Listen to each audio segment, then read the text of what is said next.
Okay. So, today, the Odyssey. That's the story we're looking at. So, this goes nicely with some of the things that we've been looking at um, this week and with some of the things that we looked at last week. Because last week, of course, we had the story of Aeneas, and he was on the losing side at the Battle of Troy. Some pesky Greek came up with a fabulous idea of building a giant wooden horse, filling it with sneaky soldiers, and then getting it taken into the city of Troy, upon which the soldiers jump out, open the gates, and Troy is destroyed. And we heard and we had described some of the brutality and the fear and the fire and the smoke and all that kind of stuff from the sacking of Troy. And then Aeneas, he takes the relics of Troy and he finds his way to a new land, to Italy eventually, where he starts his new kingdom. But there's another side to the story, because the man who created that horse, the man who is at least partly responsible for the destruction of Troy, was a man called Odysseus, a Greek, on the other side of this story. And he also has to get home, because Troy is not the home of either of these peoples. Well, not Aeneas's anymore. Odysseus needs to get back to Greece. And to do that, he's going to have to take a similar journey to Aeneas. Aeneas has to get on a boat and sail away. So does Odysseus. But Odysseus is the winner. Aeneas is the loser. Now, this also ties in with the stuff we did on Wednesday with the Mycenaeans, because we're talking Mycenaean times here. Although we might call them Greeks and Trojans, they probably wouldn't have called themselves that, assuming they were real in the first place. And so this story today is a story that is written by a Greek author called Homer. Homer wrote one story, a great big long poem about how about the war for Troy, called the Iliad, and then he wrote a sequel to it, if you like, called the Odyssey, or How We Get Home Again, I guess. So, our story starts with Troy in flames. We can imagine that Aeneas is running out the back door. Odysseus is gathering up all the treasure and stuff. And the city is destroyed. Odysseus takes his men and he sets sail back home to a place called Ithaca. Now, Odysseus is the king of Ithaca, and Ithaca is a part of Greece. And so he fills a few boats, about 12 boats with men. So we're talking hundreds of men. These are his soldiers, his own personal army, if you like. And it should be quite a straightforward journey. You know, we're talking, at the worst, maybe a couple of weeks of travel here. You know, they've got enough provisions, they've got enough water and food and all that kind of stuff. So it should be a fairly easy journey, and in fact, for most of the Greeks, it is a fairly easy journey. The other Greek kings and leaders, they all just sail home. Easy. But not Odysseus. Odysseus is going to run into some problems. Some of them are his own fault, some of them not so much, but I'll let you decide, I suppose, on which is which. So, Rock, yes, Odysseus is Greek, yes. So he's just won the war at Troy. He's the one who invented the wooden horse, and now he's sailing home. Now, on his way home, he and his men decide to stop at an island, the island of the Cicones. Now, the Cicones are a tribe of people. They're like Greek people too, I suppose. And Odysseus, he sails up with his troops, and he thinks, well, since we're such good guys at like destroying cities and things and taking treasure, what we'll do is we'll just destroy this city of the Cicones. And that's what they do. They get off the ships, they run at the town or whatever it is, and they burn it to the ground. They kill a load of people. There's a fierce battle, but quite easy. Now, the island of the Cicones, though, doesn't have just one town on it. There are other towns. In fact, there's a big city further up the coast, full of soldiers. And Odysseus says, right then, guys, we've managed to destroy this city and take all their stuff. Let's get back to the ships. But his men say, no, we've got loads of wine. We want to stay here and drink it. Let's have a party, Odysseus. Come on. Odysseus says, we really should be going because there's an army over there probably. And his men convince him, though. Let's go and chill out and drink wine and dance around fires. Now, they dance and drink wine all night, and then, of course, as the sun rises, as dawn approaches in the distance, there's a mighty Ciconian army coming towards them. Odysseus says, I told you we should have left. His men say, ah, this is scary. And a great big battle commences, in which Odysseus and his men, because they are now hugely outnumbered, many of them lose their lives, and they run back to the ships and sail away again. So already, right in the very start of the story, we have quite a battle going on, for no particular reason. I must say, the Cicones aren't the enemy of Odysseus. He's not like the Cicones have upset him in some way. He just wanted their stuff. So there you go. He got his comeuppance, though, I guess, because the Cicones, they fought back and got rid of Odysseus and his men.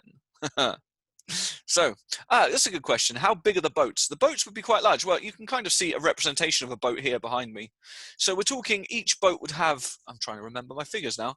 We're talking each boat would have about 12 men rowing it, something like that. So they're not huge, but they are big. And plus all the supplies and things on them. And we're talking a fleet of ships at this point. There's a lot of ships sailing around with Odysseus, but Odysseus' ship is in the front and he's the leader. Homer says they wouldn't be able to go home very easily if there was an earthquake. This is true, but no earthquake in this story. There's far more scary things. And one example of a scary thing is the next island. Now, if you're the kind of person that doesn't like stories about people going from island to island to island to island, I'm afraid this isn't the story for you, because there's going to be a lot of, and then they stopped at an island. But here we go. Second time through, then they stopped at an island. This island is the island of the ferocious, well, not really ferocious, of the wicked, no, the strange, weird Lotus Eaters. Ooh.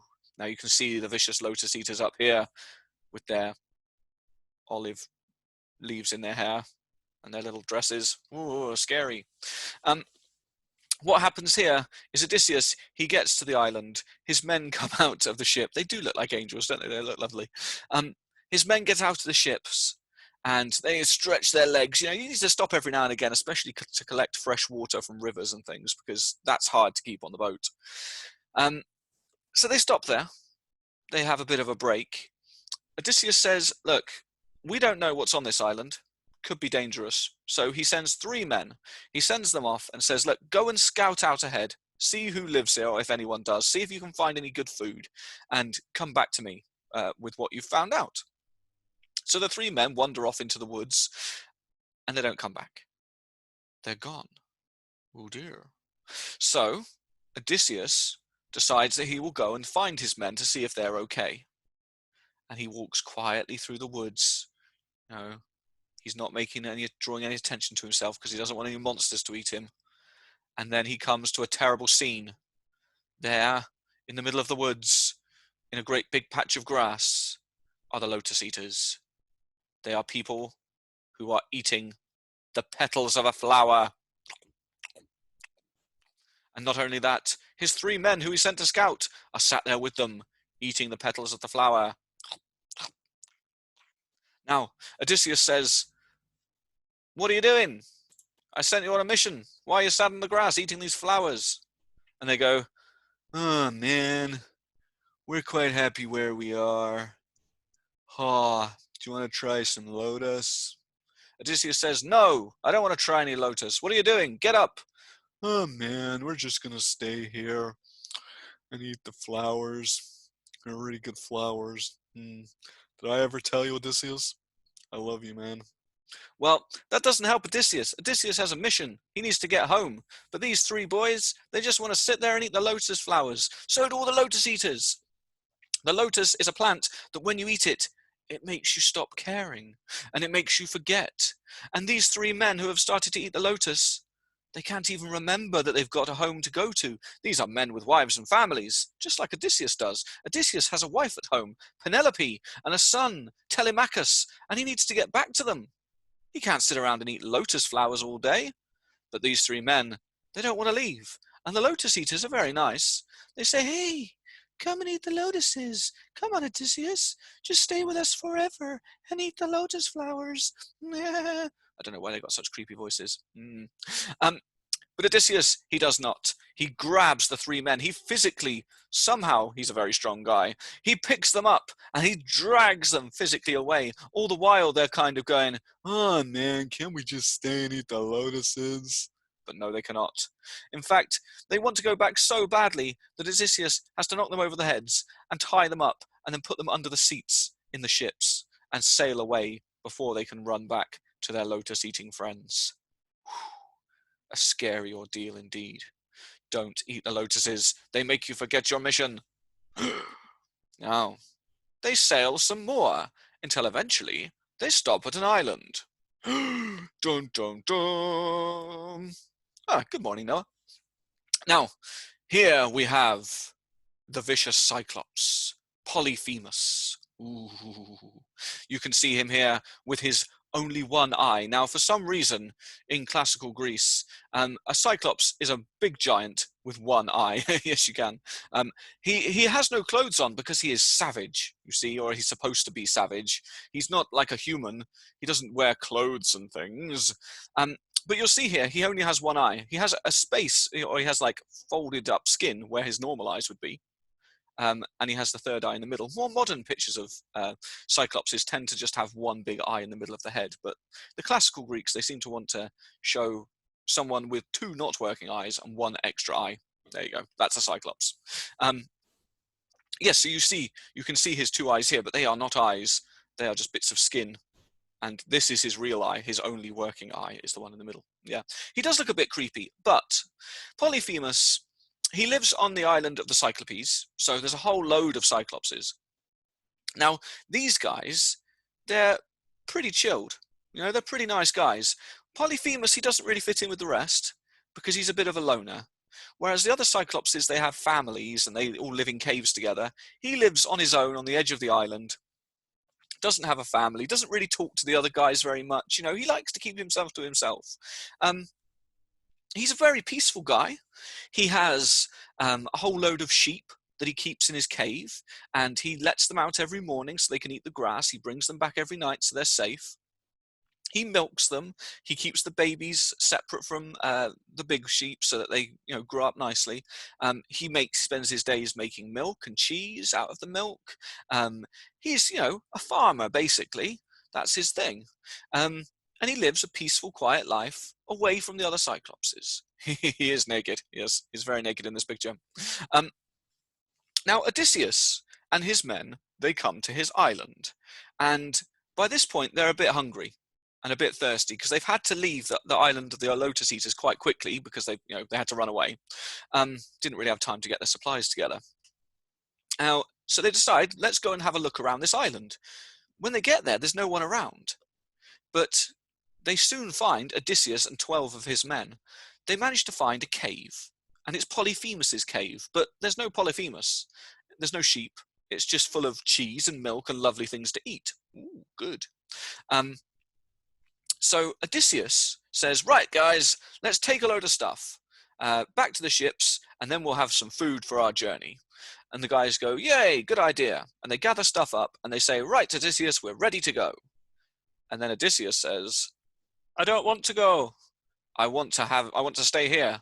Let's hide in the corner. I've never seen a Cyclops before. Wouldn't you like to see a Cyclops? I bet it's really, really cool. We could see a Cyclops. Maybe it'll be our friend. Mm-hmm. Now, his men, they're not really up for this because, of course, Cyclopses sound kind of dangerous. Big, giant creature with one eye.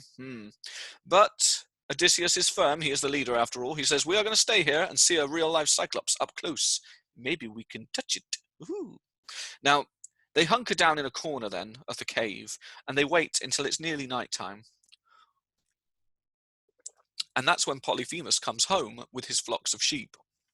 And he carefully puts them in the pens and, separates them out, gives them all a good stroke, feeds them, waters them, all that kind of stuff. Then he closes up his cave by rolling a huge boulder over the door. And then he sits down and he starts sniffing. I can smell something that smells like a Greek, he says. Oh dear. He sniffed them out. And he starts rummaging around and looking through the cave until finally he comes to the corner, and there's Odysseus and his 12 men. A little bit scared. Yes, and Polyphemus says, "What are you doing in my cave? This is my cave, my own private residence. You are trespassing." Odysseus is very brave, and he says, "Oh, I am sorry, wonderful Cyclops. We have just come to visit you." "Why are you holding loads of my food? Why is it in your bags? You don't look like you're visiting. You look like thieves to me." Oh, no, we were just looking after the food for you. Maybe that works. Now, Polyphemus shows his displeasure by this, by straight away he grabs hold of 2 of Odysseus's men and eats them. Just bites their heads off then and there. Like 2 little twiglets. The other Greeks, they back into the corner as far as they can go. Odysseus says, "Oi! That is incredibly rude. I'm surprised anyone ever comes to visit you if you're going to eat them. That's disgraceful behaviour." Polyphemus says, "Well, you weren't invited. I can eat you if I want." He says, "I will eat the rest of you tomorrow. I'm a bit full now." And he sits down. Now, Odysseus, now with his 10 men, they are waiting and they are hiding in their corner, and they're pretty scared because, well, 2 of their friends have just been eaten. Oh dear, oh dear. But Odysseus comes up with a plan. He goes to the Cyclops, Polyphemus. He says, "Well, I think you're very, very rude. It is tradition in Greece to look after guests and to give them gifts, not to eat them. That's very rude indeed." Polyphemus says, "You're not a guest. You came here and you hid in my cave and you tried to steal my cheese. I like cheese. Took me a long time to make that, it did." Polyphemus says, "What is your name anyway?" And Odysseus says, "My name is Nobody." Nobody is my name. Polyphemus says, "Nice to meet you, Nobody." And then Odysseus says, "I have some wine," because he had some wine. He's Greek. Of course he's got wine. How about you and me, Polyphemus, we sit down together and we drink wine and we have a nice conversation, and maybe we can sort this mess out. So they sit down together. Polyphemus, it gets poured 1 glass of wine and he drinks it. He gets poured a 2nd glass of wine and he drinks it. He gets poured a 3rd glass of wine, and by this point, he's really sleepy, and he drinks it and he falls straight down to sleep. Now, this is when Odysseus and his men, they jump into action, they enact their plan. They grab a great big piece of wood, a great big long piece of wood, and they put the end in the fire. Polyphemus has a fire in his cave, and they heat it up until it's really hot. And then, with 5 men holding it, they climb up onto his great big body, onto his great big head, and they ram that red hot spear right into his eye. His eye bursts. Now, of course, Polyphemus wakes up and he is angry and he is roaring, "Oh, what have you done? What's happened to my eye? Oh, this hurts so much. Ow." But of course, he cannot see Odysseus and his men. Now, he starts stomping around the place, looking for them, shouting for them, but he can't find them. He can't see. Yeah, he's blind. He only had 1 eye, and now he's got no eyes. 1 minus 1 is 0. Oh dear. So, Polyphemus is not happy at all. Yes, poor Polyphemus. Oh, it's very sad. Seems unfair of Odysseus, if you ask me, to go and blind a Cyclops like this, but there you go. Now, Polyphemus, he opens up the cave door, and he's screaming, yelling, "Oh, oh, oh." And the other Cyclopses, they come close and they say, "Polyphemus, everything all right? What's up, dude?" Polyphemus says, "Oh, nobody hurt me. Nobody has made me blind. Nobody stabbed me in the eye." And so they all go, "All right, great story. Yeah, we're watching TV over here. We're not interested." And of course, they go back to their own homes, their own caves, because, well, nobody hurt him. What's the issue? Now, he pulls back, does Polyphemus, the rock from the cave completely. And he stands there in the doorway, with his hands down, ready to feel when Odysseus and his men come out, because he might not be able to see them, but he'll be able to feel the little pointy little Greeks with his great big fingers. And so he stands there in the middle of the cave. And it's then that Odysseus has his next plan. He gets a whole load of rope and he gives a bit to each of his men, and one by one they tie themselves to the bottoms, like the underside, of Polyphemus's sheep. And Polyphemus says, "Come on, sheep, out you come, out you come." And the sheep leave, and he feels them. He's making sure there's no Greeks, and he can feel furry sheep back, furry sheep back, furry sheep back. No Greeks. So out the Greeks go on the bottom of the sheep until they get back to their ships. They've got a load of food from Polyphemus's cave. Everything's good. Polyphemus doesn't know where they are. As far as he knows, they're still in the cave. Everything's going great. But then Odysseus happens. Odysseus, he jumps onto his ship, and he's not happy just to go. Oh, no, he's not just going to run away, is Odysseus. He decides that what he needs to do right now is start shouting nonsense. So he stands there on his ship, and as loudly as he can, he goes, "Ha, Polyphemus, you are an idiot. You are so rude. I wouldn't be surprised if no one ever comes to visit you again. You are a loner. No one likes you." And of course, Polyphemus now, he knows where Odysseus is, because Odysseus is shouting at him. So Polyphemus, he starts picking up rocks from the shore, like he is in this picture here, and throwing them as hard as he can at the ships.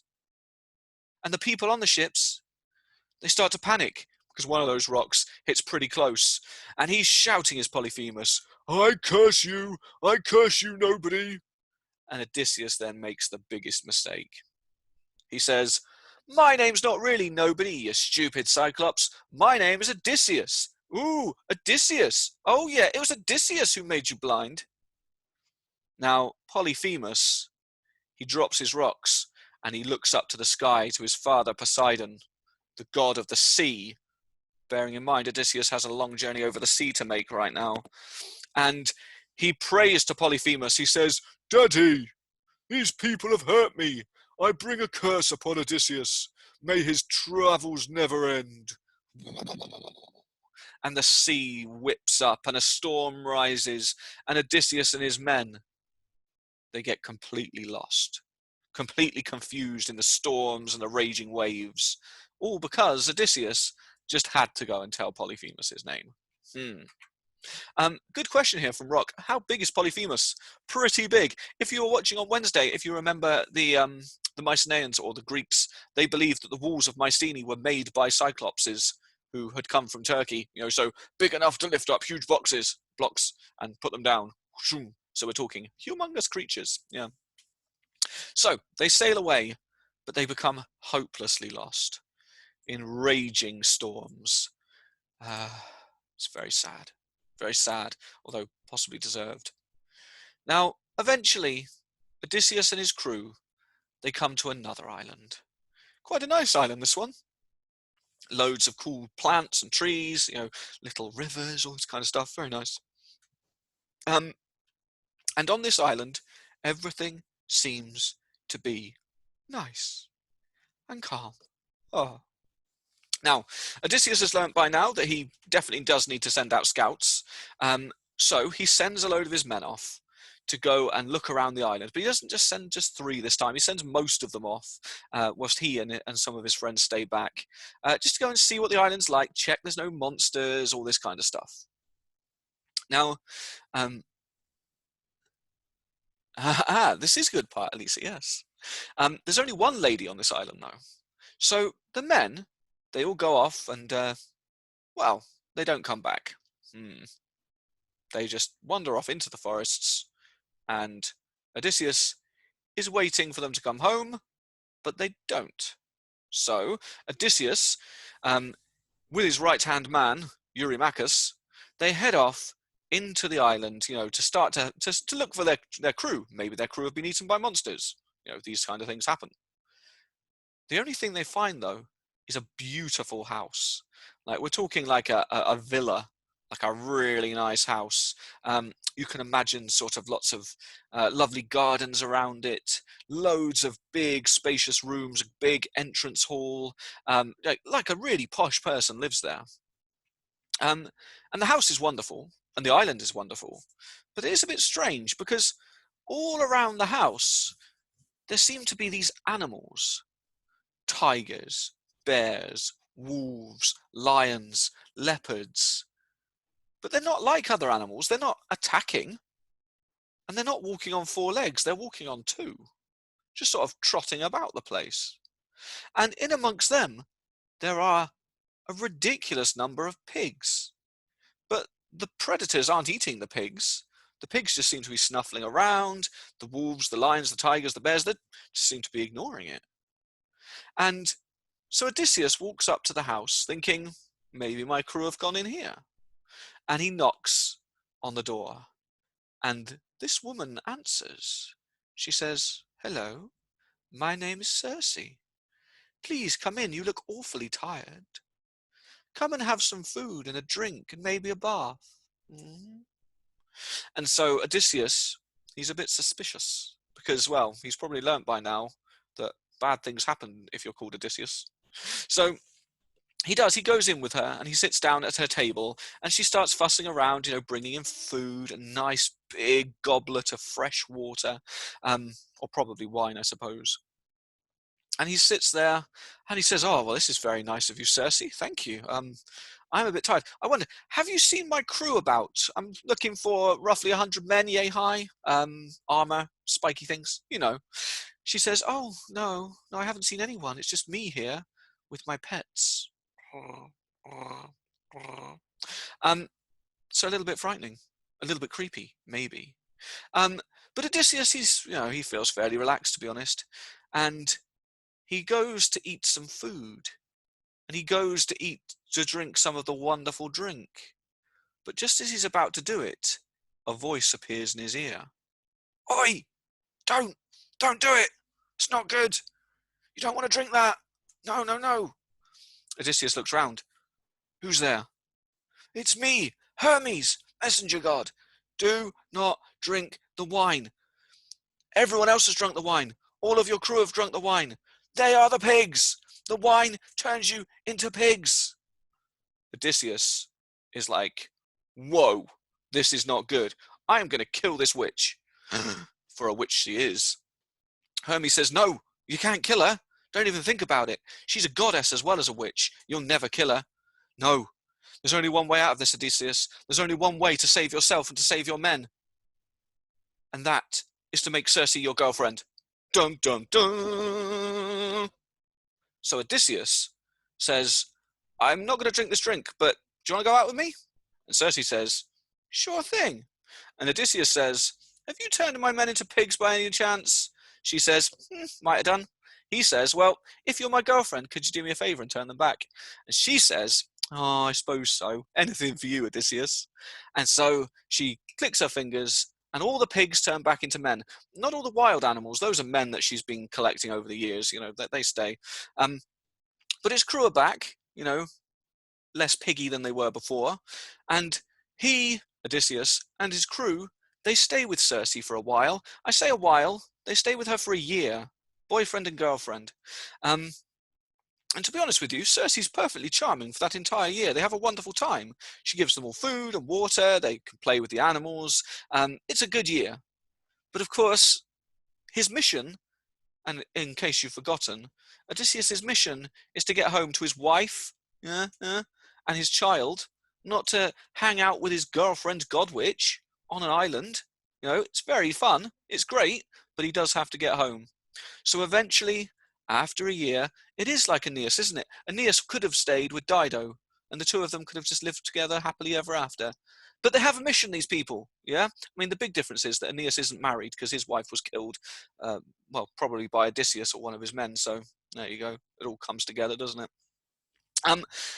That's a good question. So Shadow Henchman asks, can you show a map of where he is? And the answer is no, because all we know is that there are lots of islands. People have tried to make maps where they've guessed at where these different islands might be, but we don't know, to be honest. So we haven't got a map that says this is Circe's island. All we can imagine is that he's around Greece. If you remember looking at Greece, there's loads of islands all around it. Some people think he might have gone as far as Italy and back again, but we just don't know. He's just on random islands where there are problems. Yeah. Some historians have thought, well, maybe this equals that island, but we don't know for sure. Um, and Dido could have gone with Aeneas, this is true, but she didn't. And Circe doesn't go with Odysseus, but after a year, she agrees that, yes, he can go home. It's been a lovely year. Thank you very much, Odysseus. You were a great boyfriend for that year. It was wicked. She makes sure that their ships are full of provisions, supplies, and she points them in the direction home. And she says, look, if you want to get home easily, you need to go and see Aeolus. Aeolus is the god of the winds. And I'm sure, assuming that you're kind to him, he will help you get home because he's magic and stuff, like me. Oh, pig, pig, pig, pig, pig, pig, pig, pig, pig. And she says, farewell, Odysseus, lovely boyfriend of mine. I will see you again someday, maybe. And the crew and Odysseus sail away. Bye, Circe. Nice to have met you. Yay. Now, they now come to the island of Aeolus, one of the gods of the wind. And this goes quite well. This is a time for Odysseus and his men to really relax a little bit. Aeolus has a nice house on a nice peaceful island. There's nothing weird going on. No one gets turned into a pig or has to eat flowers or gets eaten by a cyclops. It's quite cool. And Aeolus, he says, look, I will give you everything you need. I will give you a magic bag full of wind. All you need to do is when you're on your ship, you need to whisper where you want to go, open the bag of wind, and the wind will push your sails, push your ships wherever you need to go. It's magics. And Aeolus says, all you need to do is tell me your story. So Odysseus sits there and tells Aeolus the story about, the sacking of Troy and the great big wooden horse and the Cyclops and the Lotus Eaters and everything. And they have a wonderful time. And the next day, Aeolus gives Odysseus the bag of magic wind and says, look, get out to the middle of the sea. You don't want to do this too near land. Get right out there to the middle of the sea, open the bag, tell it where you want to go, whoosh, you'll be home in no time. I mean, it's easy, really. He's a bit shocked as Aeolus that it's already taken way over a year for Odysseus to get this far because, it's supposed to be a journey of a couple of weeks. He's now spent over a year because he spent that year with Circe on the island, just chilling out. It's time for Odysseus to get home. So Odysseus takes the bag. He thanks Aeolus very much. And he carries it down to the ships with all his crew. His crew are waiting in the ships, ready to go. And some of them say, hey, Odysseus, what's in the bag?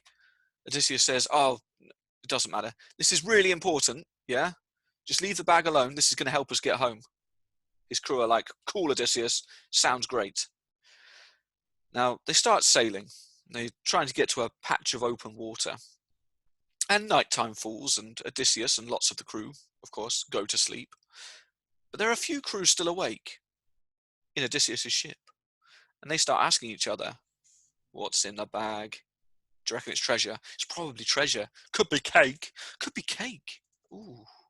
I think we should open the bag and find out. Oh, no, we shouldn't. Odysseus said we shouldn't. He said it was important. Yeah, but it could be cake. Could be really nice cake. Should we open? Yeah, let's open the bag a little bit. Just a little bit. Just enough to maybe take out a piece of cake. Yeah. Assuming there is cake. I mean, there might not be cake. Could be gold. Probably cake. Oh, dear.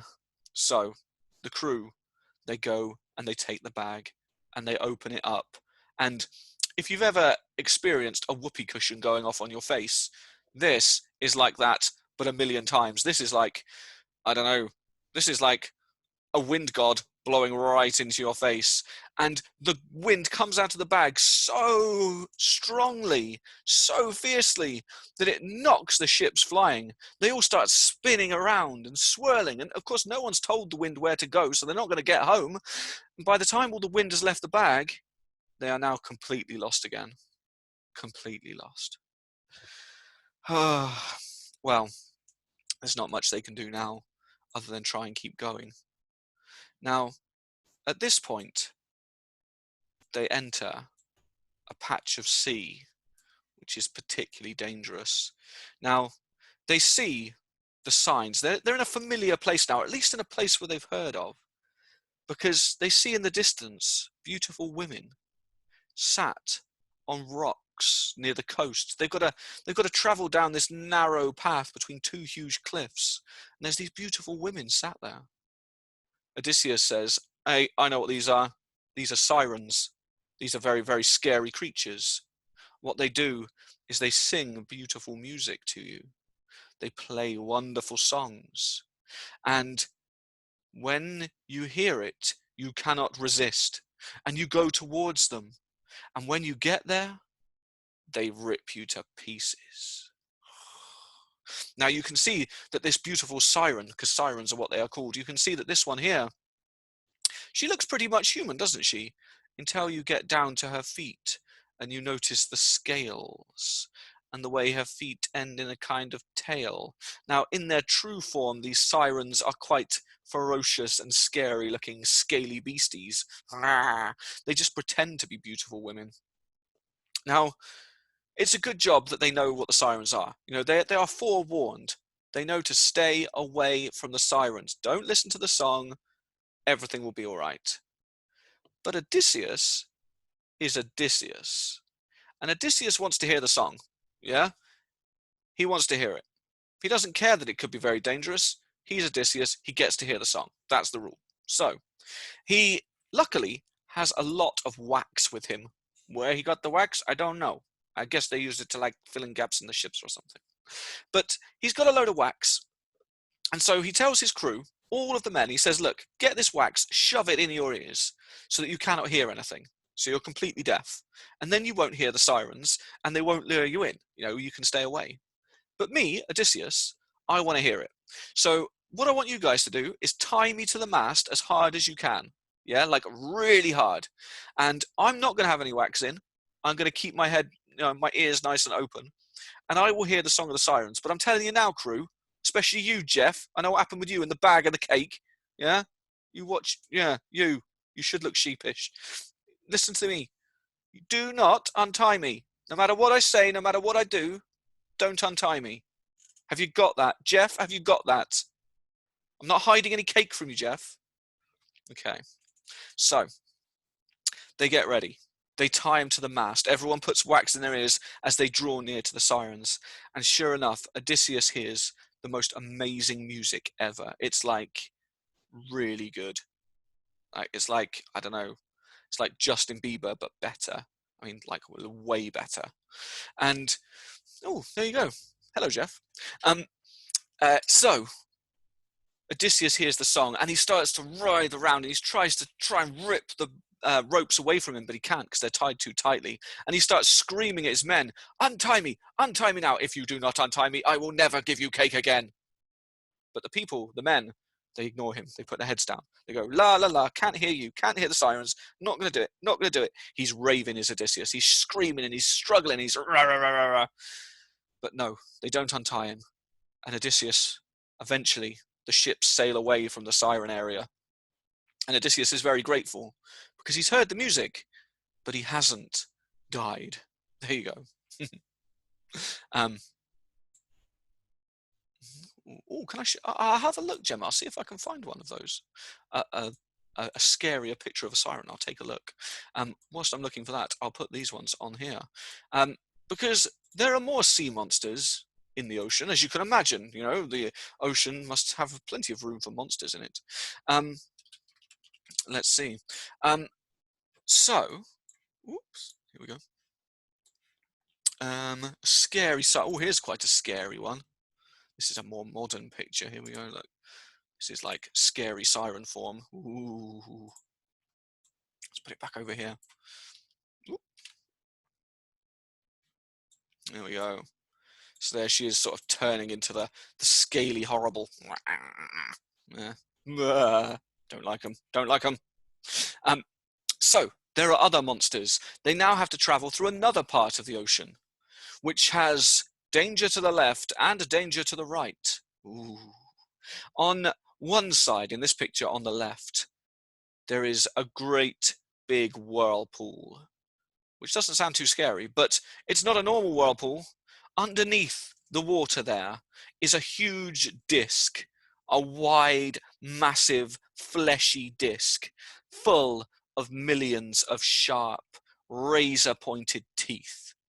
It is called Charybdis, and as it spins around and around, trying to suck in everything around it, it forms a whirlpool. And if their ships go into that whirlpool, they will be eaten by the beast. Now, on the other side is something equally as terrifying, Scylla. Now, Scylla used to be a beautiful nymph, a beautiful spirit, absolutely gorgeous. And she would run around on the shores, on the beaches, laughing and singing and dancing and playing, like a spirit would. Until one day, one of the gods of the sea, not Poseidon, but a minor god of the sea, he comes up and he asks her to marry him. Now, unfortunately for this particular god of the sea, he looks suspiciously like a fish. He's kind of got a fishy body and big boggly fish eyes, and he kind of smells like seaweed, and he's got a weird fishy beard. And he says, "Will you marry me, beautiful creature?" And she says, "No, I'm not going to marry you. You're kind of a fish man, aren't you? See me? Beautiful spirit of nature, you, fish man, not going to happen. I mean, I'm sure you're lovely and everything, but it's not for me." He ends up getting so angry that the gods curse poor old Scylla, and they turn her into a multi-headed, slimy beastie. Rawr! There you go. And this is Scylla here, not a beautiful girl anymore, a disgusting, great, big, dragony monster. And she stays on the right, and the whirlpool stays on the left, and Odysseus and his crew, they have to sail exactly through the middle, a little bit too far to the left, and they're eaten by Charybdis. A little bit too far to the right, and they're eaten by Scylla. So it's a very nervous moment as they creep through the middle, but they keep a true course. They keep those boats going clear, and they make it out the other side. Yeah, a bit mean, wasn't it? Yeah, this is true. Now, by this point, a lot of Odysseus's crew are dead, to be honest, because, we've had some eaten by cyclopses, we've had storms, we've had people getting abandoned, all kinds of things. I mean, the actual epic goes into more detail on these different people, but by now we're down to a few ships, not many left. And the remaining crew, they come to the island of Helios, the god of the sun. And there on the island, they settle down. Now, on the island are the most wonderful cows, immortal cows, cows that cannot die of old age. They will live forever. Now, I'm getting a question, being asked to find you a picture of Charybdis. Let me do that.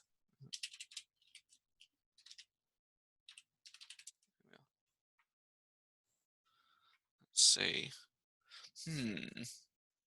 Well, here's a good representation. This is what it would look like if you stared down into the pit of Charybdis. Oh no, that's the same picture again. Not letting me copy and paste. Here we go. Okay, let's try this one. Oh, it's not working. My copy paste doesn't want to do it. I'll try one more time. Here we go.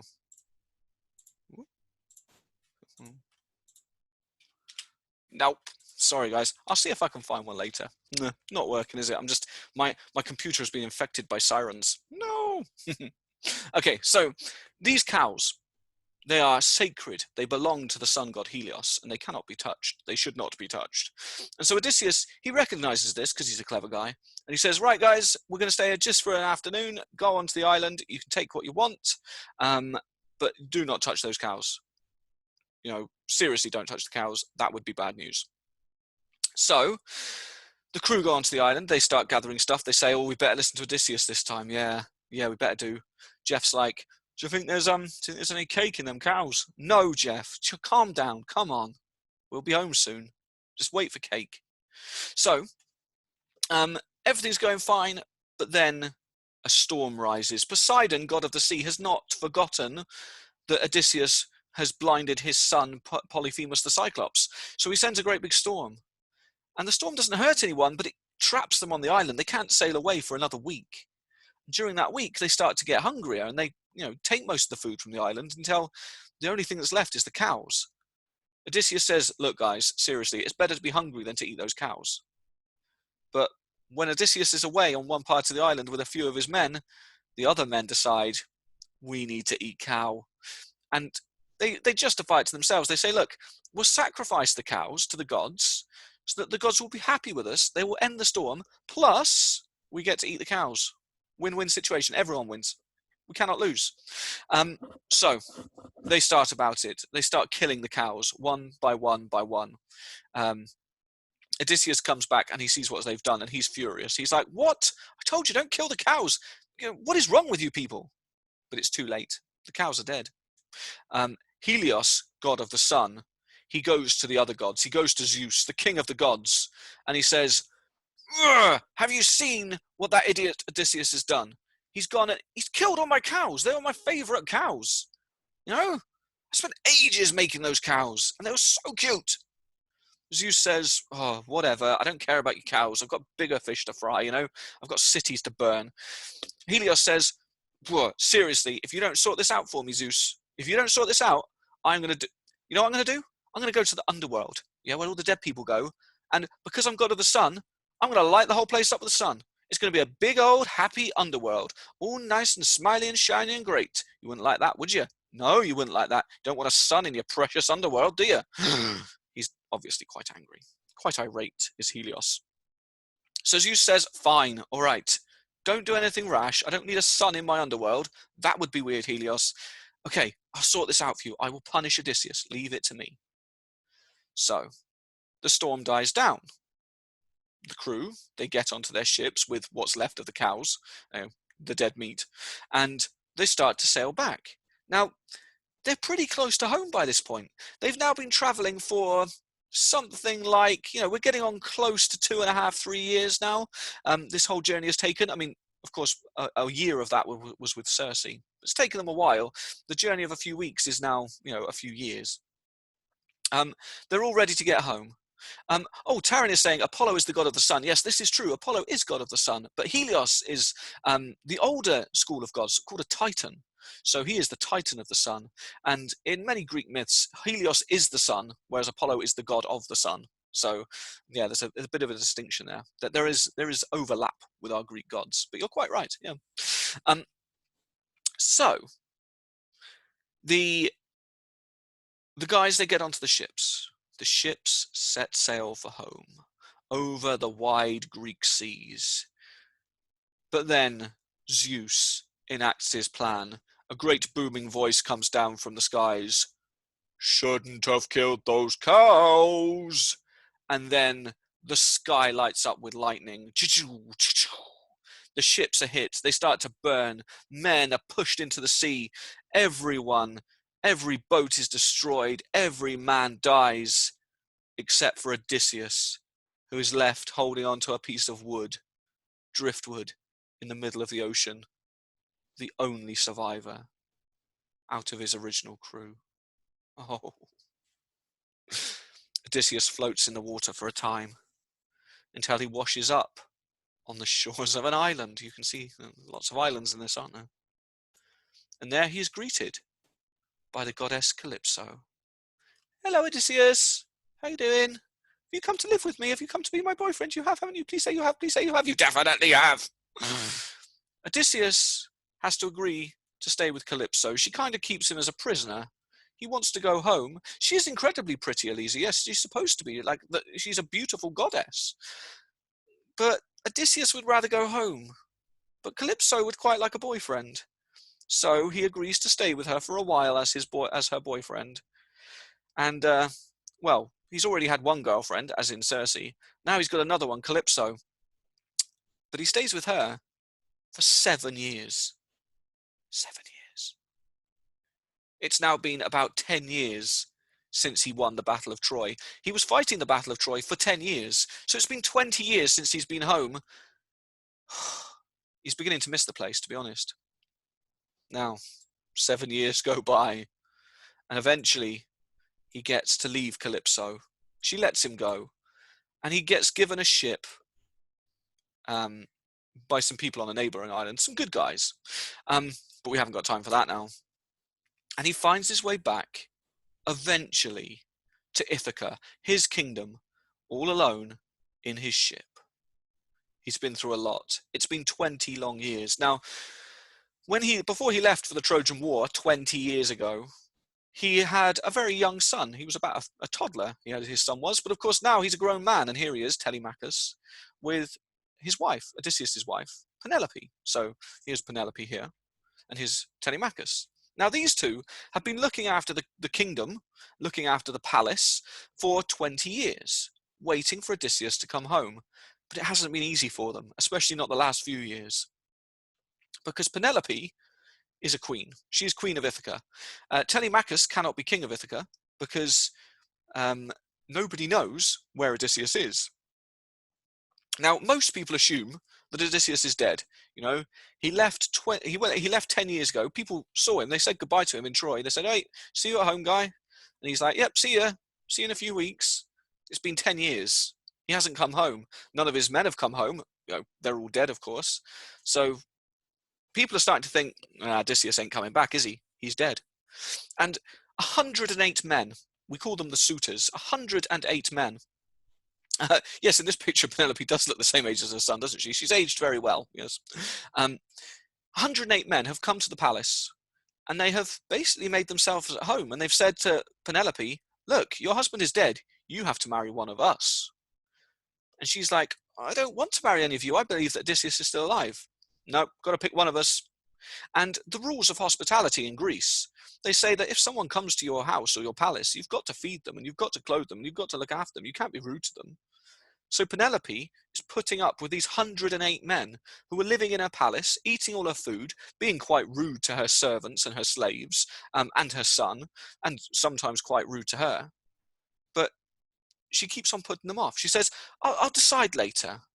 Oh, I'm not sure who I'm going to pick. I don't know.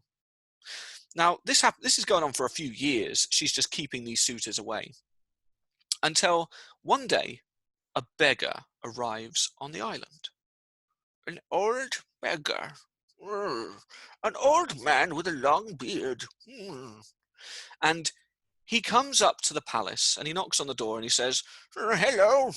Oh, have you got some food and maybe a bed for an old man?"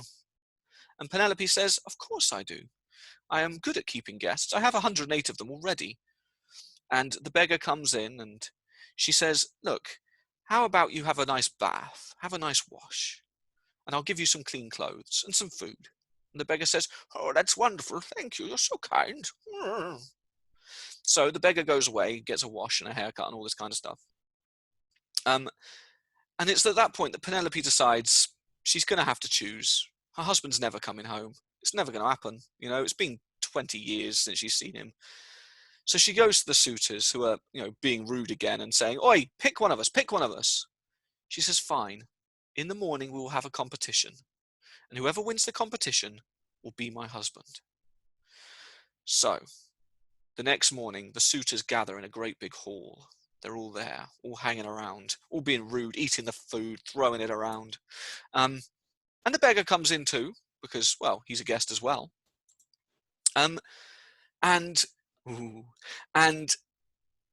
Penelope, she gives the men a task. What they have to do, they have to pick up Odysseus's old bow, and they have to put a string on it, which is difficult because you've got to put a string on a bow, you have to bend the two ends of the bow and then put the string on and then fling it back.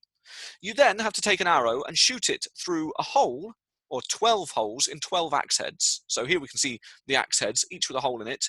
You've got to make this perfect shot right down the middle through all the holes. Now, we've got 108 men, and one by one, they start trying to have a go. It goes on all morning. 108 men. Not a single one of them can even bend the bow back to string it, let alone shoot an arrow through these holes. Now, it's at this point, when most of them have had a go, that the beggar speaks up. He says, "Oh, would you let an old man have a go?" The suitors aren't happy. "No, you're a stinky beggar. You smell." "Oh, go on. What's the harm? Maybe I could be the king." They say, "Oh, no." But Penelope speaks up and she says, "Actually, he's a guest here like the rest of you. And in fact, he's the only one that's been polite. So of course he can have a go." So Odysseus, oh, did I say Odysseus? The beggar, he picks up the bow. He strings it like this. He's like, yep. He takes an arrow, thunk, straight through the holes. All of the suitors are like, "What just happened? How did this beggar do that?" And it's at that point that the goddess Athena, she takes the beggar costume away because she has disguised him. And of course it is Odysseus. And he says a brilliant line. He says, "Now, watch me shoot." And he takes a second arrow and he shoots it right through the throat of one of the suitors. And then he just keeps shooting. Now his son Telemachus picks up a spear and they start chopping away. Athena comes down from heaven, and long and the short of it, within about 20 minutes, there are 100 and dead 8 suitors in that hallway. Whoa, bit gross. But the romantic part, Odysseus runs to Penelope. Penelope runs to Odysseus, and they give each other a great big kiss, because Odysseus has finally come home. How he's going to explain the journey and the fact he's had two goddess girlfriends, I'm not quite sure, but the story ends there, with a beautiful scene of husband, wife, and child standing there and amongst the corpses of 108 dead men. Ah, that's how a good epic ends, eh? Perfect. Wow, got there just in time. Thank you very much, everyone. I hope you enjoyed the story of the Odyssey. It is a good one. And I hope to see you all, or at least some of you, on Monday when we will go to... We're going to... oh, no, it's not geography, is it? Where are we going? I'll try and decide. See you next time. Thank you, and have a wonderful VE day. Yeah, I hope that you're all doing something fun and exciting for it. I can see a lot of you have been telling me about your parents and grandparents in the war, or your grandparents in the war. That's very cool. Yeah, excellent stuff. And yes, maybe soon it'll be VJ Day as well. Or, yeah, there you go. So thank you very much, guys. Have a wonderful weekend, and I'll see you next time. Bye.